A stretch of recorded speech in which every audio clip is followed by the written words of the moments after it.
Hello student, स्वागत है आपका आपके अपने यूट्यूब चैनल आर के सागर यूनिक स्टडी में।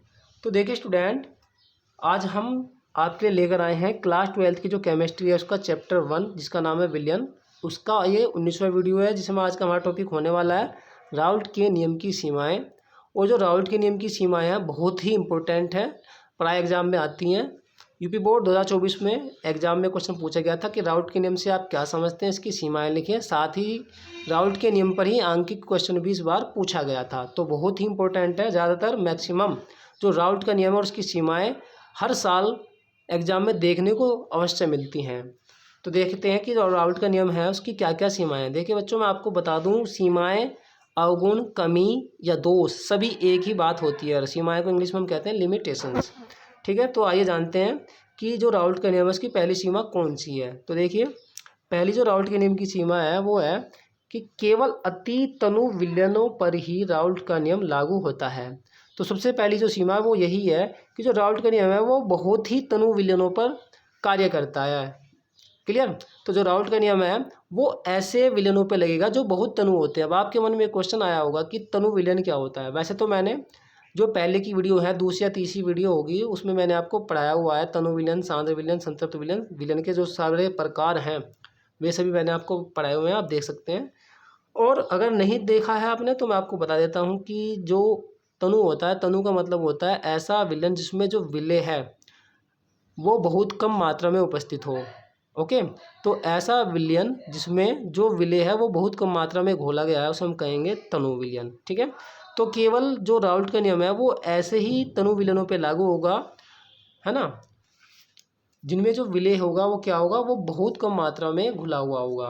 क्लियर। तो इसलिए इसको कहा गया है कि जो राउल्ट का नियम है वो केवल तनु विलयनों पर ही, अति तनु विलयनों पर ही कार्य करता है, या कहिए कि लागू होता है।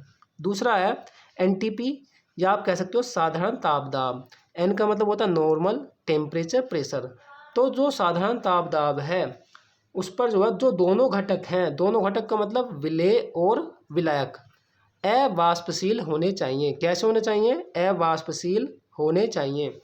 तो अवाष्पशील का मतलब होता है जिन्हें आप वायु में छोड़ देते हैं ऐसे खुला और वो जल्दी से उड़ कर ना भाग सके। जैसे चीनी हो गया, यूरिया हो गया, अगर आप इनको वायु में खुला छोड़ देते हैं तो वो आसानी से जल्दी से उड़कर नहीं जाएगा। लेकिन अगर मैं बात करता हूँ कपूर की, आप जैसे कपूर को रखते हैं वायु में तो वो जो है बहुत जल्दी उड़ने लगता है। क्लियर। तो अवाष्पशील विलय हम उसे कहेंगे जो वायु में खुला छोड़ने पर जल्दी से ना उड़ सके। क्लियर, आपको समझ में आ गया होगा। जैसे आपने देखा होगा पेट्रोल होता है वो एक अवाष्पशील पदार्थ होता है। क्लियर। और जैसे आप उसको खुला छोड़ते हैं वो बहुत जल्दी उसमें से उड़ने लगता है। फिर देखिए तीसरा क्या है। तीसरा है विलय विलायक में घुलकर संगुणित या वियोजित नहीं होना चाहिए। क्लियर। इसका क्या मतलब हुआ? देखिए, संगुणित का मतलब होता है जुड़ना और वियोजित का मतलब होता है टूटना। मतलब कि जो विलय है वो ऐसा नहीं होना चाहिए कि विलायक में घुला या तो वो जुड़ गए, उसके जो उसमें अणु थे वो जुड़ गए, या वो आयनों में वियोजित हो गए। कैसे? अभी मैं आपको समझाता हूँ, पहले आप यहाँ तक स्क्रीनशॉट लीजिए। ले लिया स्क्रीनशॉट? चलिए देखते हैं। तो देखिए बच्चों, जैसे सपोज कीजिए किसी विलयन में ये दो विलय हैं, दोनों के दोनों किसके अणु हैं? विलय के हैं, ये वाला ए बी और ये वाला ए बी। सपोज कीजिए हमने इसको विलायक में घोला और ये बन गया A2, तो ये इसको हम कहेंगे इसका यहाँ इसमें संगुणन हो गया है। ओके, समझ आया? इसके अलावा जैसे NaCl है, हमने NaCl को क्या किया, हमने NaCl को जो है विलायक में घोला और वो सपोज कीजिए किसमें टूट गया, अपने आयनों में टूट गया, Na पॉजिटिव Cl नेगेटिव। तो ये भी क्या हो गया, वो आयनों में टूट गया है। आप ये इसे कह सकते हैं कि वो वियोजित हो गया है। तो ऐसा विलय भी नहीं होना चाहिए जो आयनों में टूट जाए, और ऐसा भी नहीं होना चाहिए जो संगुणन, जिसका संगुणन हो जाए, या ये कहिए कि जो संगुणित हो जाए। ठीक है। अगर हम यहाँ पर देखते हैं C6H12O6, ये है ग्लूकोज। क्या है ये? ग्लूकोज। तो इसका ना तो संगुणन होगा और न ही इसका जो है वियोजन होगा। अर्थात आप कह सकते हैं कि न तो ये विलयन में जाकर के जुड़ेगा, इसके जो अणु होंगे आपस में जुड़ेंगे, और ना ही वो अपने आयनों में टूटेंगे।